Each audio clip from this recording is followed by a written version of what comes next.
आज चाहिँ हामी च्वाचेको मासु पोलेर खान खोलामा मासु पोलेर नै खाने भएपछि आगो बाल्न त पर्यो नि होइन।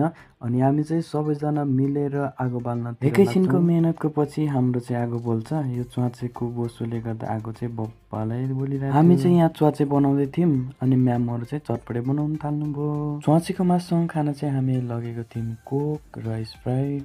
मासुलाई चाहिँ अचारमा मोलेर साइडमा चटपटे राखेर हामी चाहिँ खान थाल्यौँ। सबै सर म्यामहरूले चाहिँ खाँदै आफ्नो आफ्नो पोज दिँदै हुनुहुन्थ्यो। सबै कुरा खाएर पेट अगाएपछि चाहिँ हामी चाहिँ आयौँ पानी खेल्न।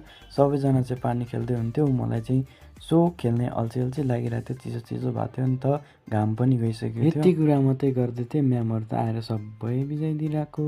अनि म पनि गएँ भित्र पानीमा। अनि पौडी खेल्नु त खासै आउँदैन, सो अरू खेल्दै हुनुहुन्छ म्यामहरू, ताली बजाउँदै बसेँ। अनि यो चाहिँ एउटा गेम अरे, को राम्रो खेल्ने भनेर। मलाई चाहिँ पौडी खेल्न आउँदैन र पनि त्यत्तिकै हात टेकेर ए के गरे आइसलाई, यो के गरे? मेरो पेन हेर्नु न गाइस, म कसरी घर जाने? मेरो पकेटभरि सबै पानी पानी पऱ्यो, म कसरी घर जानु गाइस? आजको दिन चाहिँ बबाल्दै रमाइलो भयो। अनि सो यो ठाउँ कहाँ हो भनेर सोच्दै हुनुहुन्छ होला। यो चाहिँ शिवझट्टा हो, धरानदेखि मास्तिर पर्छ। हजुरहरू पनि जान सक्नुहुन्छ, बब्बालै छ रमाइलो गर्नको लागि चाहिँ। गर्मीयाम चाहिँ यो बेस्ट हुन्छ। अनि यस्तै यस्तै मिनी भ्लग हेर्नको लागि सब्सक्राइब गर्नुहोला। Thank you.